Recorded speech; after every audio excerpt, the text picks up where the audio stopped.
Muy buenos días, mi nombre es Paola Balda y el día de hoy les presento este cartel que tiene como objetivo hacer visible la forma como las matemáticas se encuentran presentes en los fogones, los alimentos y hasta las formas de emplatar. Todo a través de una deliciosa receta matemática. Bienvenidos a mi presentación Mate Cocina, los encantos de la matemática detrás de la cocina. Esta investigación es una investigación autónoma que tiene como sustento una metodología en la cual se busca identificar cómo y para qué se usan las matemáticas en este contexto. Lo primero es identificar esas situaciones particulares donde la matemática vive y adquiere significado. Y después dar respuesta a preguntas en torno a qué matemáticas se usan, cómo se usan y para qué, para luego hacer una síntesis. La idea de este trabajo no es solamente reconocer cómo viven las matemáticas en este contexto y sus significados, sino además cómo hacer un proceso de transposición en el aula que permita generar situaciones de aprendizaje en escenarios socialmente relevantes y de significancia. El día de hoy les voy a presentar algunos de los hallazgos que ha tenido este estudio. Por ejemplo, el primero, hallazgos en torno al número. Sí, cuando estamos hablando de cocina, hablamos continuamente de los números, en particular del número como cantidad, aquel valor numérico de una medición con variables discretas. En este cartel ustedes pueden observar cómo podemos expresar cantidades de alimentos. Por ejemplo, si queremos sustituir la carne, ¿cuántos alimentos hay en la naturaleza que podrían sustituir la carne? Cerca de 20.000. ¿Cuántos animales marinos existen? Cerca de 30.000. ¿Cuántas frutas existen en el planeta? Cerca de 50.000. ¿Cuántas verduras grandes? ¿Cuántas verduras pequeñas? ¿Cuántos granos? Cuando estamos haciendo referencia a cuántos en términos de cantidad, entonces estamos haciendo uso del número como cantidad. Pero no solamente sirve para contar estos elementos o estos ingredientes, también para contar la cantidad de platos o la cantidad de comensales. Eso es uno de los primeros usos identificados de las matemáticas en el contexto de la cocina. Un segundo uso podría obedecer a las comparaciones. Sí, un reto que tenemos los docentes continuamente cuando hablamos de proporcionalidad, ya que al hablar de razón, en muchas ocasiones en nuestros discursos lo limitamos a un número, cuando realmente una razón es una comparación. En la cocina he encontrado algunos aspectos como uno de cada 3 comensales prefieren el pollo antes que la carne, o uno de cada 3 platos está compuesto por cierto ingrediente. O vas a preparar algo, no olvides poner una cucharada de agua por cada 3 cucharadas de arroz. Estas son comparaciones. Un tercer uso supremamente importante es el uso en los emplatados.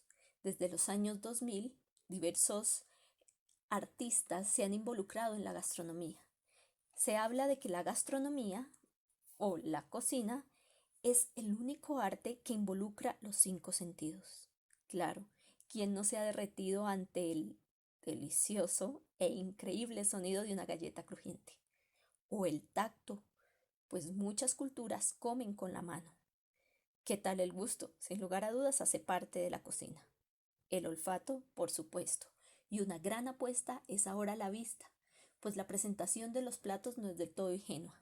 La presentación de los platos implica, entre otras cosas, ubicar los alimentos de una forma estratégica, para llamar la atención del comensal, para mostrarle los encantos de la cocina, pero para que también ese plato que servimos se vea delicioso. Los chefs más reconocidos involucran en sus emplatados 7 formas diferentes de emplatar. ¿Y qué creen? Todas tienen que ver con las matemáticas. Un primer emplatado es el emplatado triangular, en el cual en los vértices de un triángulo, o simulando los vértices de un triángulo, se colocan 3 ingredientes principales. ¿Qué tal el emplatado simétrico, donde se colocan 2 presentaciones exactamente iguales? O el emplatado rítmico, que obedece a presentaciones exactamente iguales, ya no de 2, sino de 3 o de 4. Quizá también sea interesante un emplatado transversal, o utilizar la famosa regla de los 3 tercios, que tiene que ver con proporcionalidad, para ubicar el ingrediente principal en un foco del plato. ¿Qué tal la escala? Cuando presentamos en un plato todos estos ingredientes en una misma figura geométrica, pero en diferentes tamaños, o los emplatados en curvas, que son muy útiles cuando vamos a emplatar salsas. ¿Habían pensado en que el emplatado tiene que ver con matemáticas? Pero no solamente eso.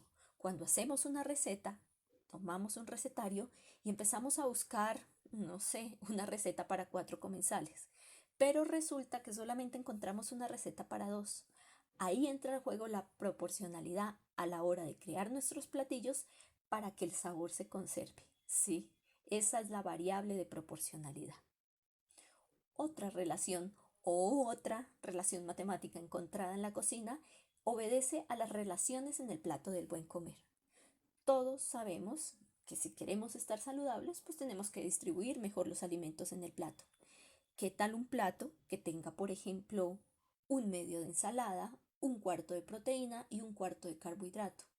¿Sabían que los nutricionistas no solamente utilizan las fracciones, sino también utilizan su representación como porcentajes para decirnos el 50% debe ser de ensalada, el 25% de proteína y el otro 25% de carbohidrato? Pero las relaciones no solamente se establecen ahí. Existen muchos instrumentos para tomar medidas y tomar decisiones de cuántos ingredientes debe ir en un plato. Y entonces aquí también se establecen equivalencias, medidas y equivalencias entre una taza, por ejemplo, una cucharada, una cucharadita u cualquier otro instrumento que se encuentre en la cocina. Considerar todas estas acciones nos conducen a pensar en nuevas formas de trabajo en el aula, nuevas formas de trabajo que nos permitan a los docentes llevar la cocina a los ambientes escolares para darle un significado a las matemáticas. Y quiero contarles una experiencia que tuve con mis estudiantes de grado 11, que son estudiantes más o menos entre 14 y 15 años de un colegio público en Colombia. Con ellos trabajamos la construcción de recetas y empezamos a establecer relaciones. Los estudiantes en la construcción o en la elaboración, de panes, pues lograron establecer relaciones funcionales lineales, porque decían, por ejemplo, que si tenían 2 tazas de harina, serían 50 gramos de azúcar, y si tenían, 4 tazas de harina, serían 100 gramos de azúcar. Entonces ellos empezaron a hacer esas relaciones y descubrieron que un modelo gráfico de eso podía ser una línea recta. Pero además descubrieron que en muchos ejemplos de la panadería existen cosas que se conservan, que no cambian. Por ejemplo, cosas como no importa la cantidad de harina que coloques o no importa la cantidad de agua, siempre coloca una pizca de sal para potenciar los ingredientes. Y entonces si hago 5, si hago 10, si hago 20, si hago 30 tazas de harina, siempre va a ser una pizca de sal. Esa es otro tipo de relación, que es una relación constante. En síntesis, este cartel lo que pretende es dar a conocer los primeros resultados de una investigación personal, la cual a través del emplataje, de la cocina, de la preparación, del plato de buen comer, de las medidas y equivalencias, de las mismas recetas, de las relaciones, de los conteos, busca dar a conocer que existen diferentes formas matemáticas de pensar relacionadas con el medir, el comparar, el equivaler, el conmensurar, el anticipar, que están presentes en cada una de las decisiones que se toman en la cocina. La cocina otorga un significado a las expresiones matemáticas a partir de su uso. Además, existen formas matemáticas de pensar cuando se trabaja en la cocina. Y sin lugar a dudas, esto implica que la cocina es un contexto de significación para las matemáticas. Muchísimas gracias por acompañarme en esta presentación. Espero la hayan disfrutado.